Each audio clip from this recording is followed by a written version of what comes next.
this not beautiful or what?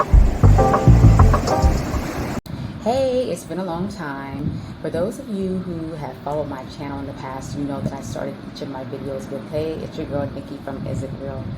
Well, I have moved on from Israel. I'm no longer living in Israel. That's right, I have moved on to Ghana, West Africa. The journey continues. I lived in Israel for 19 years, which for the most part was a complete nightmare. That's not to say that there weren't any positives, but I dealt with a lot of very overt racism. I, as well as my children, I'm the mother of 5 children. All of my children, except for the eldest, were born in Israel. I came to Israel when I was pregnant with my second son. And then after that, I had 2 more boys, and then finally a girl, a baby daughter. So as I said, we lived in Israel for 19 years. It was quite the journey.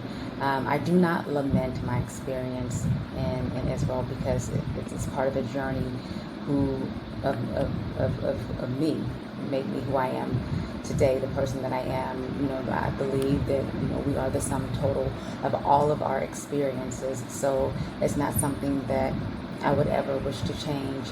I also feel like living in Israel, even though it came with a lot of hardships, I feel like that it gave my children a really good experience, a global experience in terms of now they're able to navigate the world in a way that so many children who have this very narrow experience, narrow childhood growing up.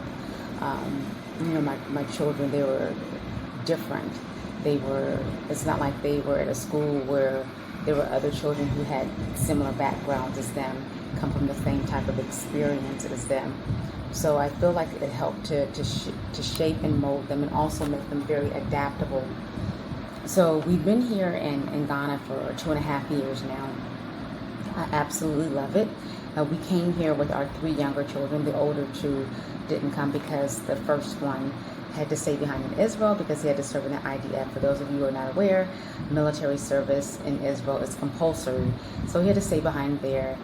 And then the second son, he did not want to do military service, and I didn't want him to as well. So he went on to finish his last year of high school in the U.S.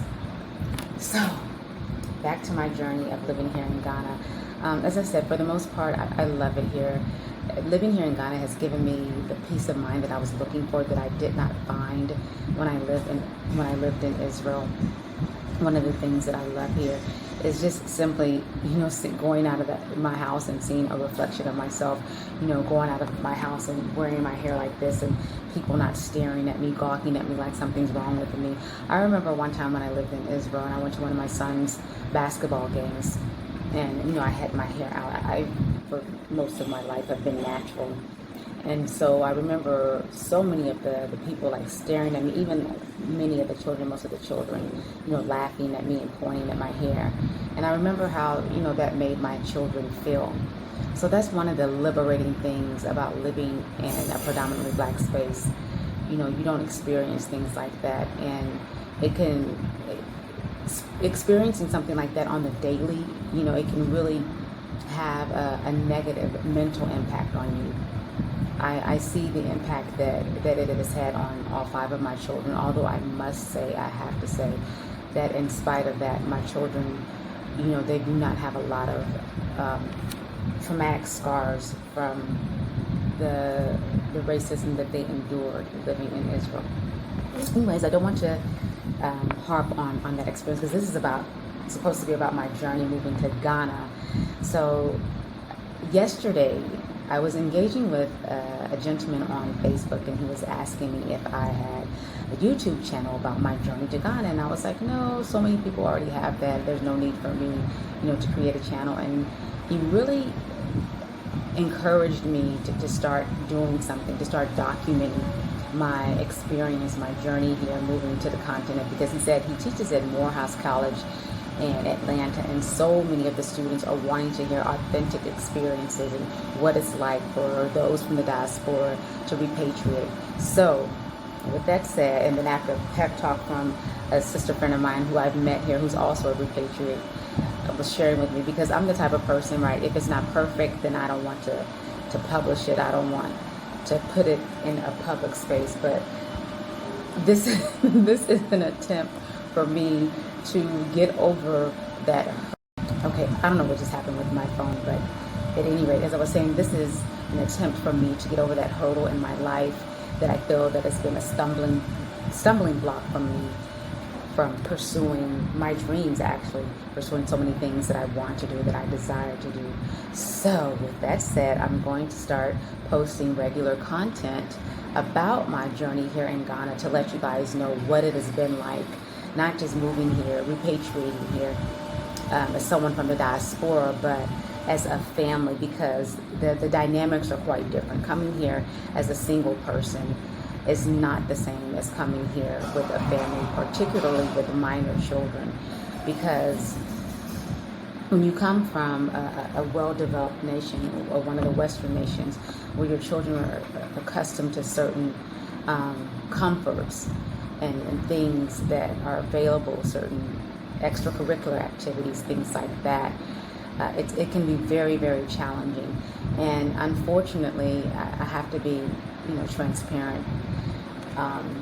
We as a diasporan community, we have not really created that for our children here. So many of the diasporan children come here, those that are under 18, and they struggle because it's hard for them to find their place. There's not a lot of activities for them to engage in.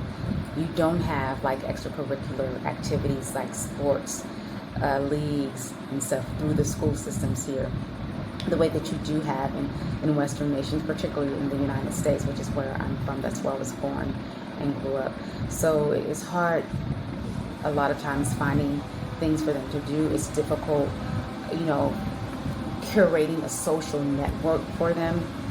These are some of the challenges that you experience. But with all of that said, I still always encourage those of the diaspora to repatriate, because this is where our roots are. This is where we belong.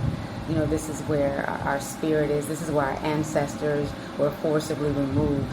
So come home, not because it's the year of the return, but because this is where you belong.